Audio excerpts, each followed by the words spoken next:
دروازہ میرے بھائی نے کھٹکھٹایا تھا۔ میں نے جیسے ہی دروازہ کھولا تو کہنے لگا چاچا جی اور برادری کے سارے بزرگ آئے ہیں، چل باہر آ۔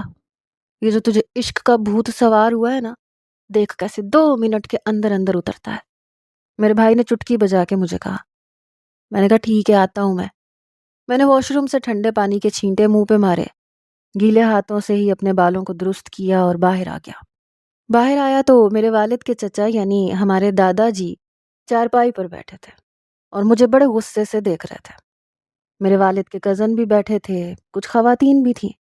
میری والدہ ان کے سامنے بیٹھی رو رو کے نہ جانے کیا کیا کہانیاں سنا رہی تھیں۔ مجھے دیکھ کر پورے صحن میں سناٹا چھایا۔ سامنے میرے دادا مجھے غصے سے دیکھ رہے تھے، کہنے لگے یہ کیا سن رہا ہوں میں؟ شہر جا کر پڑھنے کا مطلب یہ تو نہیں کہ تو عشق معشوقی کے چکر میں پڑ جائے۔ دیکھ یہ شہر کی کڑیاں اچھی نہیں ہوتی اور نہ پڑھی لکھی لڑکیاں گھر بساتی ہیں۔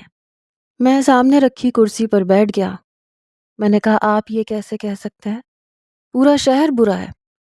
شہر کی شادی شدہ لڑکیاں اپنے شوہروں بچوں کے ساتھ ساری کی ساری گھر بسا رہی ہیں۔ میرے دادا کہنے لگے لیکن کوئی بھی شہر کی لڑکی گاؤں میں آ کے گھر نہیں بسا رہی۔ دیکھ ہمارے گھروں کے ماحول الگ ہے۔ گاؤں میں رہنے والی لڑکیاں یہاں کے لڑکوں کے ساتھ گزارا کر لیتی ہیں۔ تیری وہ شہر کی چلبلی لڑکی گاؤں میں آ کے نہیں رہ سکتی، وہ تجھے شہر گھسیٹ کے لے جائے گی۔ ایسا ہی ہوتا ہے۔ میں نے کہا تو ساری زندگی تو کوئی بھی ساتھ نہیں رہتا۔ میری شادی ہونے کی دیر ہے، میری دونوں بھابیاں بھی الگ ہو جائیں گی۔ الگ گھر میں رہنا کوئی گناہ کبیرہ نہیں ہے، نہ ہی ہمیں دائرہ اسلام سے باہر کرتا ہے۔ یہ سن کر میری ماں کہنے لگی ویکھ لیا آپ نے چاچا جی، یہ ابھی سے وکھرے ہونے کے اشارے ہمیں دے رہا ہے۔ یہ کہتے ہوئے میری ماں پھر سے رونے لگی۔ ساتھ بیٹھی میری چاچی کہنے لگی پروین دل چھوٹا نہ کر، چاچا جی ہیں نا فیصلہ کرنے کے لیے، ایسے کیسے منہ اٹھا کے یہ کسی شہر کی کڑی کو یہاں لے آئے گا، یہاں بیاہ کر لے گا؟ ہم بھلا اس کی بات کیوں مانیں گے یا اس لڑکی کو یہاں پر قبول کیوں کریں گے؟ چاچا جی کہنے لگے مسئلہ کیا ہے تیرے ساتھ، اور خاندان برادری کی کڑیاں تجھے دندیاں کاٹتی ہیں؟ میں نے کہا سب کی سب کم تعلیم یافتہ ہیں، میں کسی پڑھی لکھی اور سلجھی ہوئی لڑکی سے شادی کرنا چاہتا ہوں۔ وہ کہنے لگے مطبل کیا ہے تیرا، صاف صاف بتا ہمیں، باتیں نہ سنا۔ تیرے دونوں بھائیوں کی شادیاں برادری کی کڑیوں سے ہوئی ہیں، اللہ کا شکر ہے اپنے گھر میں خوش باش زندگی گزار رہے ہیں۔ میں نے کہا جیسی خوش باش زندگی میرے بھائی گزار رہے ہیں ویسی مجھے نہیں گزارنی، جہاں ہر وقت وہ اپنی بیوی کو گالی دے، ان کی بیوی انہیں گالی کا جواب گالی سے دے اور پھر وہ ان پہ ہاتھ اٹھائیں۔ چاچا جی کہنے لگے عورت پہ ہاتھ اٹھانا مرد کی شان ہوتا ہے، ارے جہاں اس کا لہجہ اوپر ہو تو رکھ کے چپیڑ مار دینی چاہیے تاکہ اگلی بار تیرے سر پہ نہ چڑھے۔ میں نے کہا یہی تو نہیں کرنا، مجھے ایسی زندگی نہیں گزارنی، میں انسان ہوں، انسانوں والی زندگی گزارنا چاہتا ہوں، اس لیے میں چاہتا ہوں کہ ایسی شہر کی لڑکی کو ہم سفر بناؤں جس کے ساتھ میری اس طرح کی لڑائی نہ ہو سکے۔ میرے خیال سے میں نے کوئی ایسی ناجائز بات نہیں کی کہ ساری برادری یہاں اکٹھی ہو کے میری زندگی کا فیصلہ کرے۔ میرے دادا کہنے لگے اپنی ماں کو دیکھا تو نے، رو رو کے کملی ہو گئی، تیرے دونوں بھائیوں کی شادیوں کو 6-7 سال گزر گئے، سب کو تیری شادی کا انتظار کہ تیری ووٹی آئے، تیرے ماں باپ کی خدمت کرے، انہیں سنبھال لے۔ میں نے کہا میری بیوی کو اس بات پر اعتراض نہیں ہوگا۔ وہ کہنے لگے ہم کیسے مان لیں کہ اسے اعتراض نہیں ہوگا؟ میں نے کہا میں کہہ رہا ہوں نا، اسے کوئی اعتراض نہیں ہوگا۔ وہ کہنے لگے شہر کی کڑیاں نا یہاں کے ماحول میں نہیں رہ سکتی، نہ رہتی ہیں، اور تمہارے ماں باپ تمہارے ساتھ شہر میں نہیں رہیں گے، اس لیے تو برادری کی جس لڑکی پہ ہاتھ رکھے گا ہم اس سے تیرا رشتہ طے کر دیں گے، اور اگر تو ضد پہ اڑا رہا تو ہمیں جو لڑکی تمہارے لیے ٹھیک لگے گی ہم آج شام تمہارا نکاح اس سے کر دیں گے۔ ان کی بات سن کر میں تب کے رہ گیا۔ میں نے کہا آپ نے مجھے کیا سمجھ رکھا ہے، کوئی جانور ہوں میں جسے آپ جس کھونٹے سے چاہیں باندھ دیں؟ میں فیصلہ کر چکا ہوں۔ دادا جی کہنے لگے ہم تیرے فیصلے کو نہیں مانتے، ہم جانتے ہیں وہ لڑکی یہاں پر کبھی نہیں رہے گی بلکہ تجھے اپنی برادری میں لے جائے گی، یہ بات ہم برداشت نہیں کر سکتے۔ میں نے کہا میں اسے یہاں لے کر آؤں گا اور وہ یہیں رہے گی، ہماری برادری میں یہیں رہ کر اپنی زندگی گزارے گی، یہ میرا آپ لوگوں سے وعدہ ہے۔ دادا کہنے لگے ہم کیسے مان لیں؟ میں نے کہا میں اسے یہاں رکھوں گا تو دیکھ لیجیے گا۔ دادا جی کہنے لگے دیکھ، ہمارے خاندان میں طلاقیں نہیں ہوتی، اگر لڑکی نے 1 سال بعد طلاق مانگ لی تو کیا کرے گا؟ سوچ سمجھ کے فیصلہ کر۔ اگر تو نے طلاق کو ہماری برادری میں عام کیا تو یاد رکھ اس کا انجام بہت برا ہوگا۔ میں نے کہا میں اس سے شادی طلاق دینے کے لیے کر بھی نہیں رہا، وہ بہت اچھی لڑکی ہے۔ وہ کہنے لگے ایک بار پھر سے اس لڑکی اور اس کے گھر والوں سے پوچھ لے، ہمارے ریت رواجوں کے ساتھ چل سکتی ہے تو ٹھیک ہے، ہم اسے لے آتے ہیں، اور اسے ہمارے ریت رواجوں کے ساتھ چلانا تیرا کام ہے، پھر تیری نہیں چلے گی۔ میں نے کہا مجھے منظور ہے۔ اس وقت میرے سر پر فاریہ کی محبت واقعی سوار ہو چکی تھی۔ مجھے لگتا تھا یہ سب آسان ہے، میں سب کچھ مینج کر لوں گا۔ ابھی تو مجھے شہر جا کر فاریہ کے والد کو بھی منانا تھا۔ چاچا کہنے لگے ٹھیک ہے، ہم بھی دیکھ لیں گے، تو اپنے کال کا کتنا پکا ہے؟ میں نے کہا دیکھ لیجئے گا۔ میں نے کہا میں اگلی بار آؤں گا تو اماں ابا سے کہیے گا تیار رہیں۔ وہ کہنے لگے میں بھی ساتھ جاؤں گا، دیکھوں تو صحیح کون سا گوہر نایاب تو نے پسند کر لیا، ایسی بھی لڑکی میں کیا خوبی جو ہمارے گاؤں کی لڑکیوں میں نہیں۔ میں نے کہا بات خوبی خامی کی نہیں ہے، بات پسند کی ہے۔ میں کسی لڑکی میں عیب نہیں نکالتا، لیکن مجھے وہ پسند ہے۔ میرے والد نے ماتھے پر تیوری چڑھائی، کہنے لگے دیکھ ہم تجھے الگ گھر نہیں لینے دیں گے کسی بھی قیمت پر، اور نہ تیری بیوی گاؤں چھوڑ کے شہر جائے گی۔ میں نے کہا مجھے منظور ہے۔ وہ کہنے لگے سوچ سمجھ کے بول قاسم، ساری برادری کے سامنے زبان دے، کل کو بیوی کی زبان نہیں بولے گا تو۔ میں نے کہا میں کہہ رہا ہوں نا، اسے سنبھالنا میرا کام ہے۔ بہرحال جیسے جیسے میں نے معاملہ نمٹا دیا۔ اگلے روز میں شہر گیا، فاریہ سے کہا کہ میرے والدین مان چکے ہیں، تو وہ بہت حیران تھی، کہنے لگی سوچ سمجھ کے فیصلہ کریں، اتنا آسان نہیں ہوتا، ہمارے ماحول میں آپ کے ماحول میں زمین آسمان کا فرق ہے۔ میں نے کہا محبت سب کچھ سکھا دیتی ہے، بس تم میرا ساتھ دو گی تو میں سب کچھ کر لوں گا۔ شام کو ہی میں اس کے والد سے ملنے چلا گیا، ان سے بھی میں نے کہہ دیا کہ میرے والدین مان چکے ہیں۔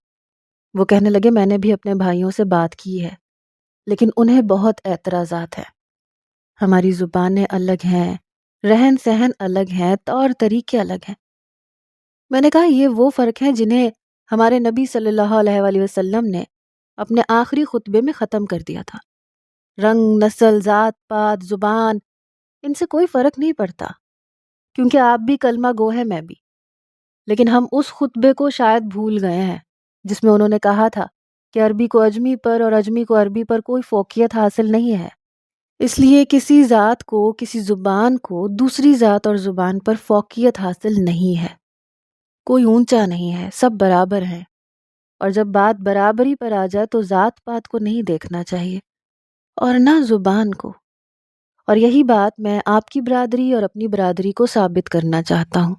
آپ سے بہت عاجزانہ طریقے سے میں آپ کی بیٹی کا رشتہ مانگ رہا ہوں۔ وہ کہنے لگے ٹھیک ہے، اعتبار کر کے دیکھ لیتا ہوں۔ میں نے کہا آپ کو اپنے اس فیصلے پر کبھی بھی افسوس نہیں ہوگا، وعدہ کرتا ہوں میں فاریہ کو بہت خوش رکھوں گا۔ بہرحال 1 ہفتے بعد میں اپنی والدہ اور اپنے دادا کو لے کر فاریہ کے گھر چلا گیا۔ چند گھنٹوں کی مسافت تھی، اس لیے 4 بجے ہم لوگ وہاں پہنچے۔ فاریہ نے سر پہ دوپٹہ رکھا ہوا تھا۔ جب وہ کمرے میں آئی، میری والدہ نے اسے ٹھیک سے دیکھا بھی نہیں، نہ کوئی سوال کیا، نہ بات کی۔ ماں کے ماتھے پہ بھی بل، باپ کے بھی۔ سارے سوالات چچا نے کیے جو کہ خاندان کے بڑے تھے۔ وہ چپ چاپ جواب دیتی رہی، تو وہ کہنے لگے دیکھو بیٹا، ہماری برادری سے باہر رشتہ نہیں کرتے، لیکن ہمارے پوتے کی ضد تھی، نتیجہ یہ کہ ہم یہاں بیٹھے ہیں، اس لیے ساری باتیں صاف ہو جائیں تو بہتر ہے۔ فاریہ کے والد بھی ان کی باتیں ماتھے پر تیوری چڑھائے سن رہے تھے۔ میرے دادا نے کہا کہ قاسم کی بیبے اور ابا کو آپ کی بیٹی ہی سنبھالے گی، الگ گھر کی فرمائش نہیں کرے گی، اور ان کی خدمت ویسے کرے گی جیسے کرنے کا حق ہے۔ فاریہ کے والد کہنے لگے کہ ہم نے اس بات کا اعتراض نہیں کیا، ظاہر سی بات ہے میری بیٹی بھی اپنے سسرال میں رہتی ہے، اپنے سسرال والوں کی خدمت بھی کرتی ہے۔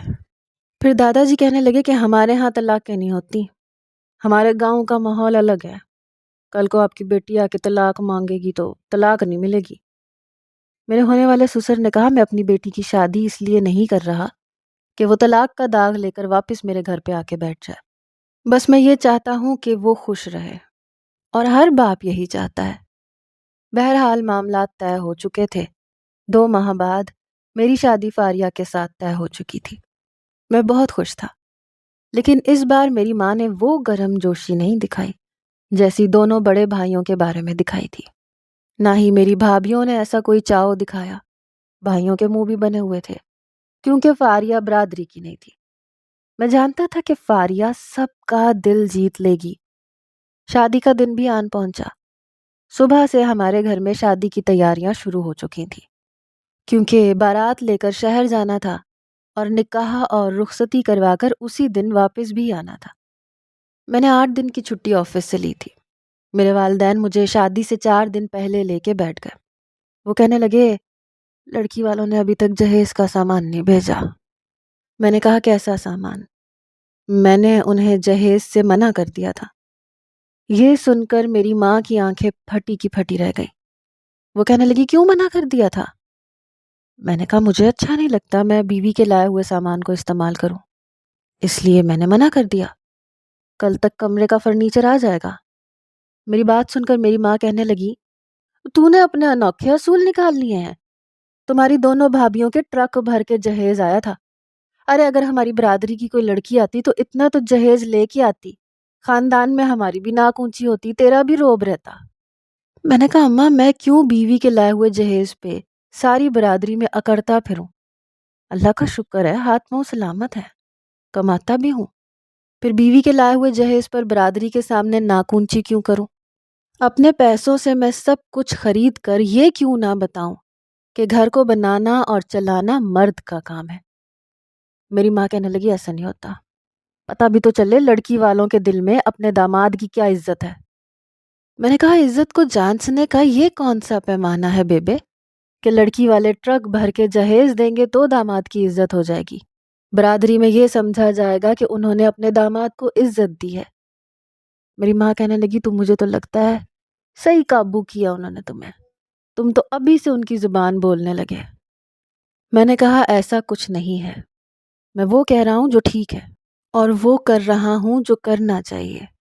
مرد کی مردانگی کو یہ بات کیا زیب دیتی ہے کہ اپنی عزت کی پیمائش وہ بیوی کے جہیز سے کرتا پھرے؟ فاریہ کے باپ نے مجھ سے کہا تھا کہ میں کیش پیسے لے لوں، فرنیچر اور دوسری ضروریات کی چیزیں میں گاؤں سے خرید لوں، لیکن میں نے منع کر دیا تھا، اور یہ سچ بھی تھا۔ میری ماں بہرحال مجھے غصے سے دیکھ رہی تھی۔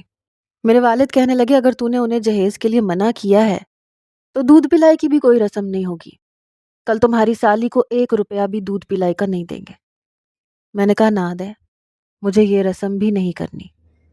جب ہم شادی پر گئے تو اس کے والد نے ایک ہال کا انتظام کیا تھا، کافی ڈیکوریشن بھی کی ہوئی تھی، باراتیوں کو پھولوں کے ہار بھی پہنائے گئے، عزت بھی دی گئی، لیکن فاریہ کے والد نے حق مہر میں 5 لاکھ کی رقم درج کرنے کے لیے کہا۔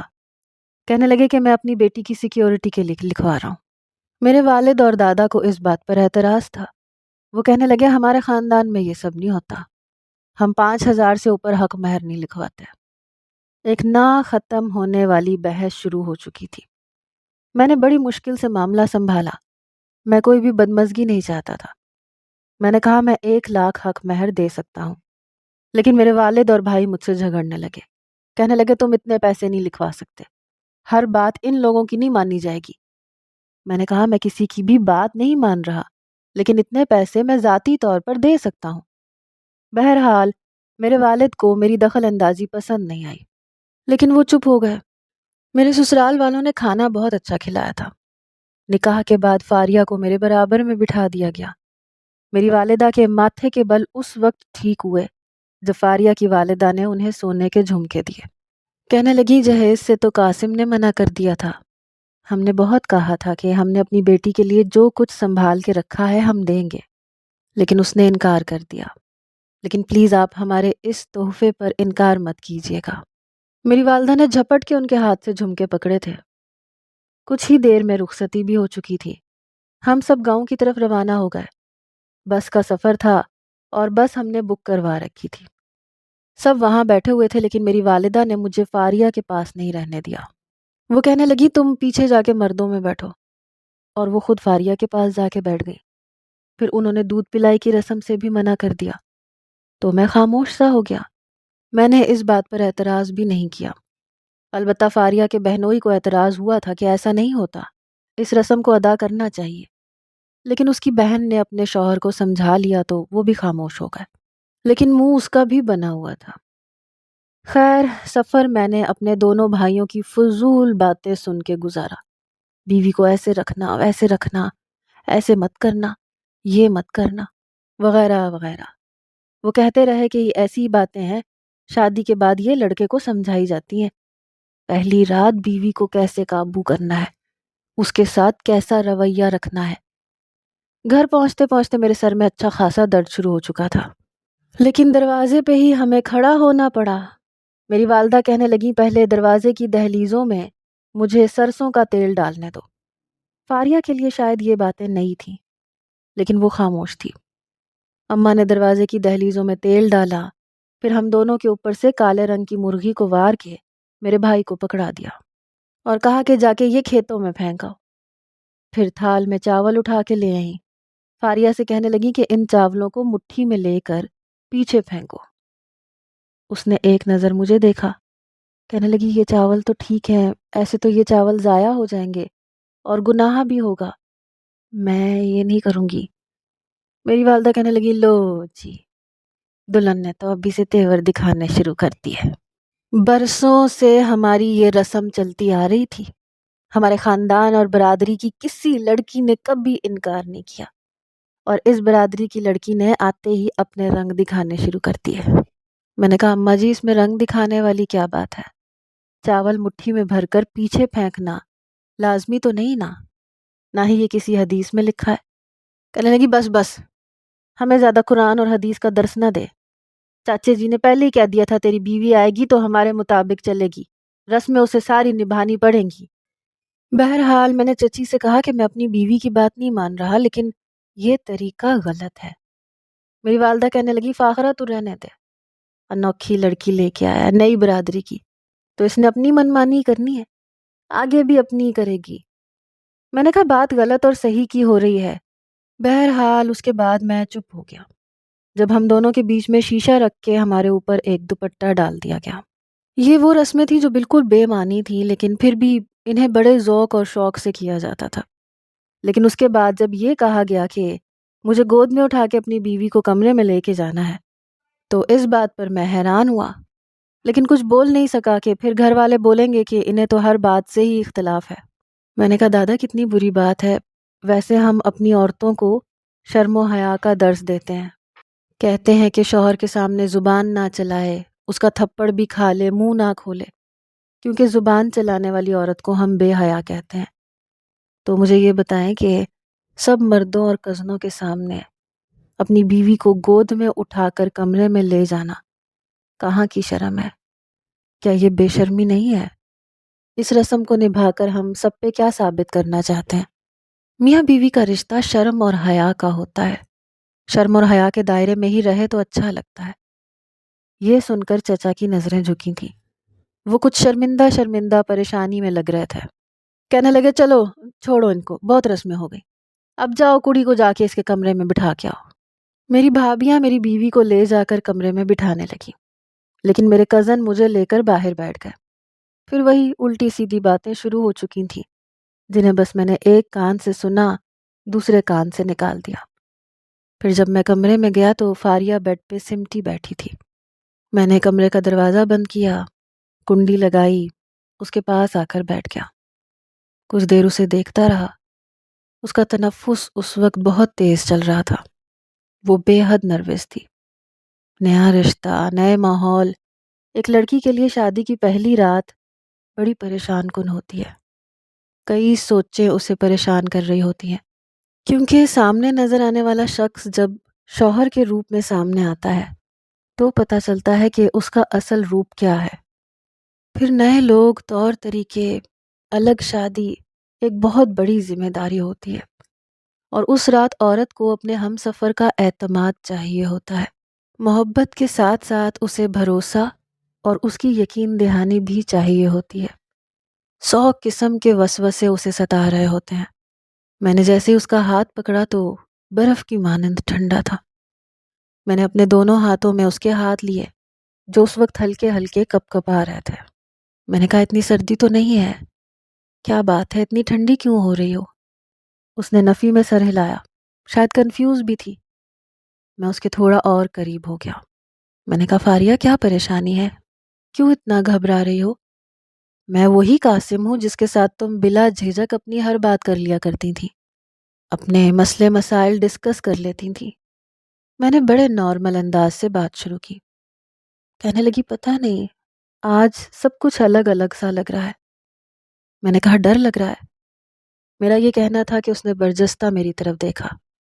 کہنے لگی ہاں ڈر بھی لگ رہا ہے، پتہ نہیں میں آپ کے گھر والوں کے معیار پر پورا اتروں گی کہ نہیں۔ میں نے کہا میں کس لیے ہوں، میں ہوں نا، ہمارے ہر معاملے میں مدد کروں گا، تمہارا ساتھ بھی دوں گا۔ یہ سن کر کچھ مطمئن سی ہوئی، چہرے کی اڑی ہوئی رنگت کچھ بہتر ہوئی۔ میرے ہاتھوں کی حدت سے اس کے سرد ہاتھ اب کچھ گرم ہو چکے تھے۔ میں نے اس کے ہاتھ میں منہ دکھائی کی انگوٹھی پہنائی، پھر اس کے حق مہر کی رقم چیک کی صورت میں اسے دی۔ وہ کہنے لگی میں نے بابا سے کہا تھا کہ حق مہر اتنا لکھوائیے گا جتنا قاسم کے گھر والوں کو اعتراض نہ ہو، لیکن وہ نہیں مانے۔ میں نے کہا میں سمجھ سکتا ہوں، انہیں اس بات کا خوف تھا، لیکن بے فکر رہو ان کا خوف ختم ہو جائے گا۔ لیکن بہرحال یہ تمہارا حق ہے، اسے رکھ لو، میں چند دن میں تمہارا اکاؤنٹ بھی کھلوا دوں گا۔ بے شک گاؤں ہے لیکن یہاں قریب میں بینک بنا ہوا ہے۔ وہ کہنے لگی مجھے کچھ بھی سمجھ میں نہیں آ رہا، میرے لیے سب کچھ نیا ہے، میں نے آج تک کبھی کسی کام کی شکل نہیں دیکھی، اس لیے زیادہ پریشان ہوں۔ میں نے کہا میں نے کہا تو ہے میں تمہارے ساتھ ہوں۔ کہنے لگی صرف 8 دن کے لیے، پھر آپ کام پہ چلے جائیں گے شہر میں، آپ شہر میں کام کریں گے اور مجھے یہاں رہنا ہے۔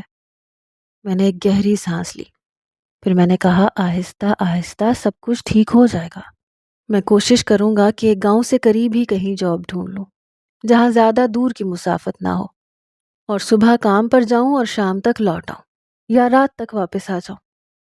وہ کہنے لگی قاسم آپ کے گھر والے مجھے قبول تو کر لیں گے نا، کہیں آپ کو میرے خلاف تو نہیں کریں گے؟ میرے بابا کبھی بھی یہ دکھ نہیں برداشت کر سکتے ہیں کہ میں واپس ان کے گھر پہ آ جاؤں۔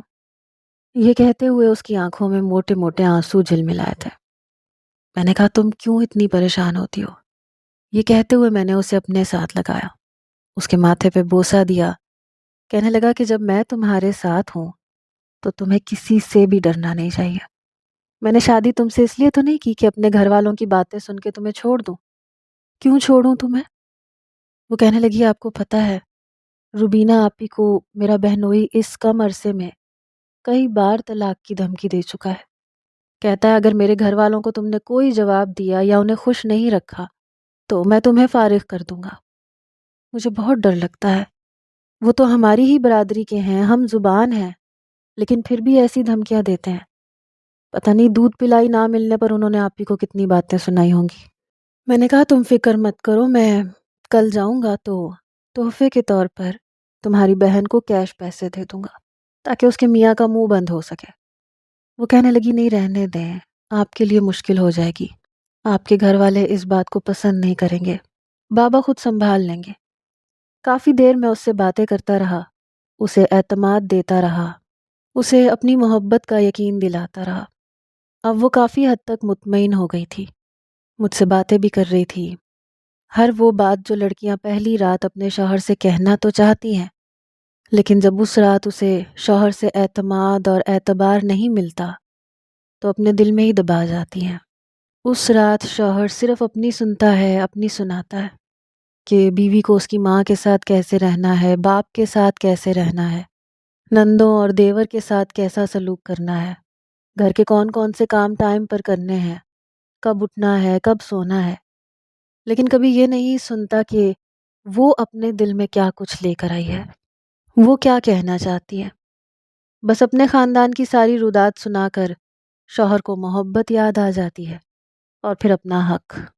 اس چکر میں وہ یہ بھول جاتا ہے کہ آنے والی اپنا گھر، بہن بھائی، اپنے گھر کا ماحول سب کچھ چھوڑ کر آئی ہے۔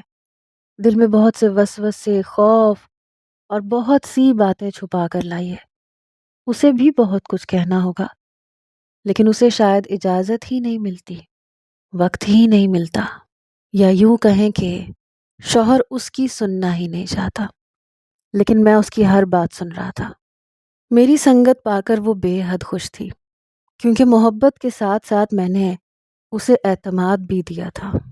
اسے یہ بتایا تھا کہ وہ بھی مجھ پر پورا پورا حق رکھتی ہے، مجھ سے محبت کا اظہار بھی کر سکتی ہے، مجھ سے اپنے دل کی ہر بات کہہ سکتی ہے، چاہے وہ بات اس کے گھر والوں کی ہو یا سسرال والوں کی۔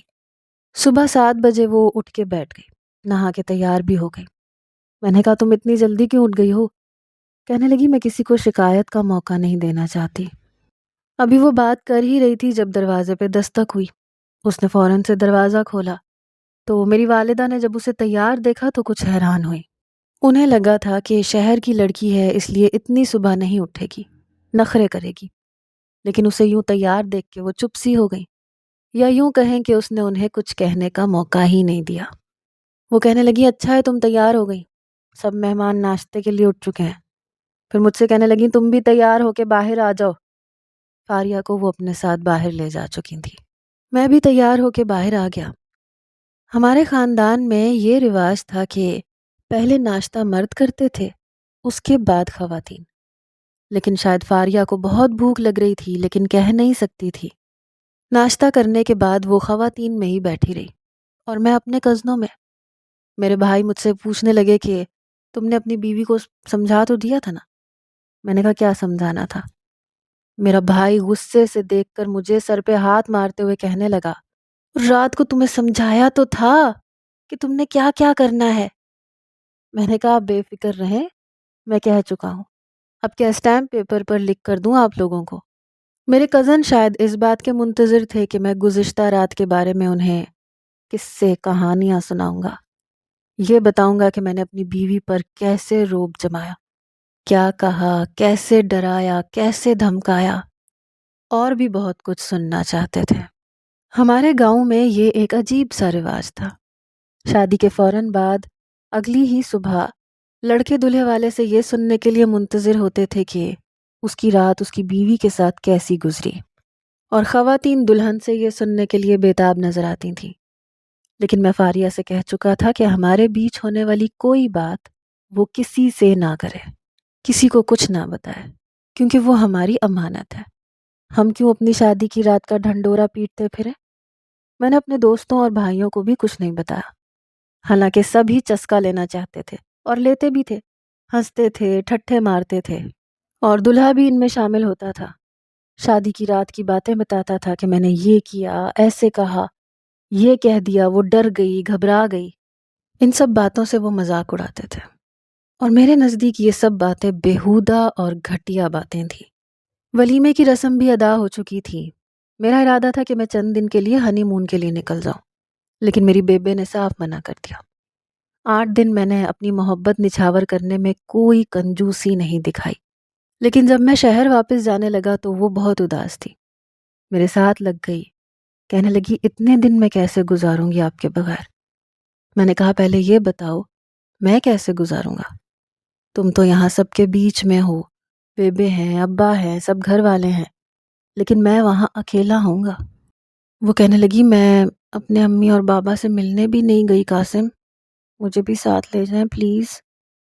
میں نے گہری سانس بھری۔ میں نے کہا فاریہ اس وقت مجھے تمہارے ساتھ کی ضرورت ہے۔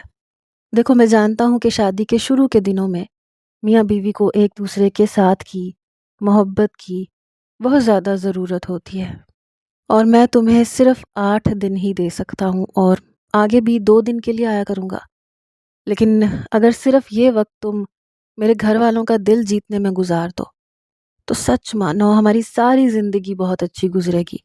میں نے بہت مان سے تم سے شادی کی ہے، سب سے لڑ جھگڑ کے، بڑی عزت سے تمہیں لے کے آیا ہوں، تمہارے والدین کی بھی ہر بات کو سر آنکھوں پہ رکھا ہے، پلیز میرا ساتھ دو۔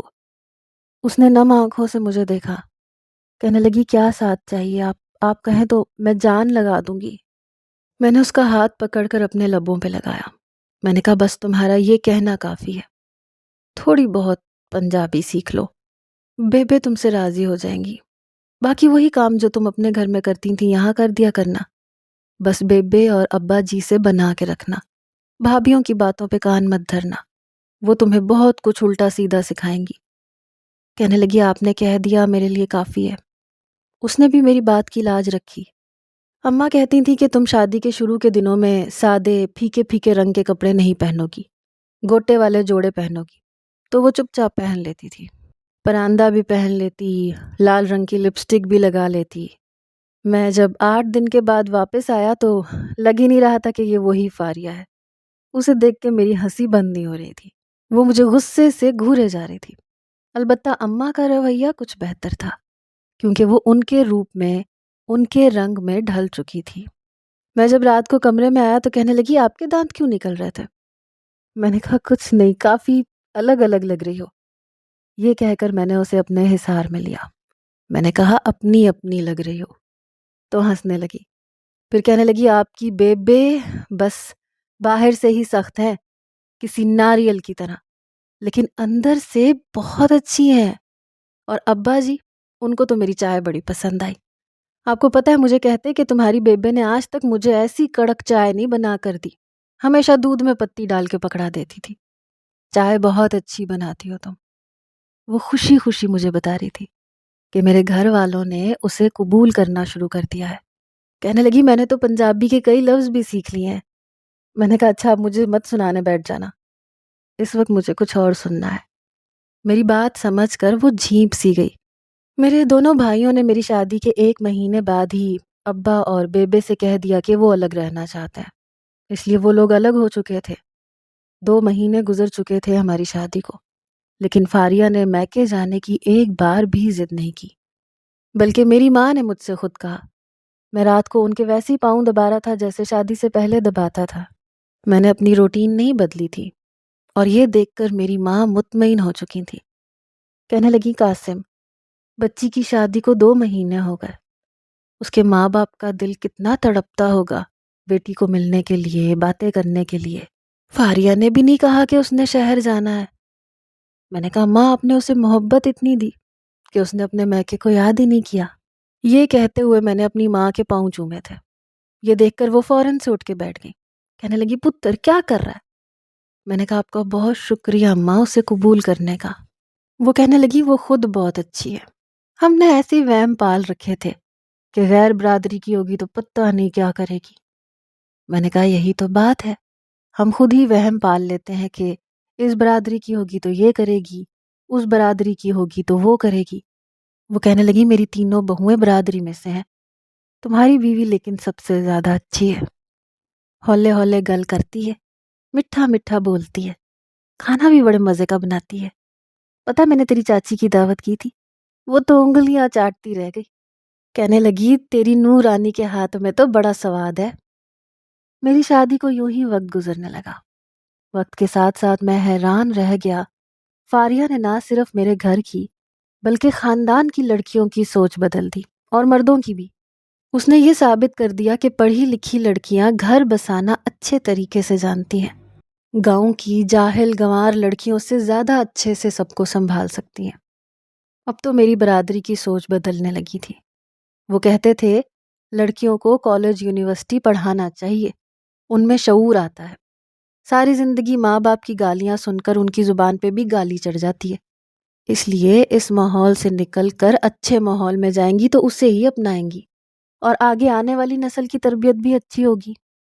یہ وہ باتیں تھیں جو فاریہ نے خاندان میں گھر پہ آنے والی خواتین کو سمجھائی تھیں، بتائی تھیں۔ جو خواب میں نے دیکھا تھا اسے فاریہ نے مکمل کر دیا تھا۔ اس لیے میرا آپ سب لوگوں سے کہنا ہے کہ ذات، برادری اور زبان کا فرق کچھ نہیں ہوتا، بس انسان کا اخلاق ہوتا ہے اور مرد کا اعتماد۔ اگر آپ اپنی بیوی کے ساتھ صرف حسن اخلاق سے پیش آئیں تو سچ مانیں وہ آپ کی خاطر سب کچھ بدل کے دکھا دے گی۔ 2 میٹھے بول انسان کی زندگی میں انقلاب لے آتے ہیں۔ اس لیے یاد رہے کہ نہ صرف برادری کو اہمیت دیں بلکہ ایک اچھے انسان کو بھی اہمیت دیں۔ بہت شکریہ۔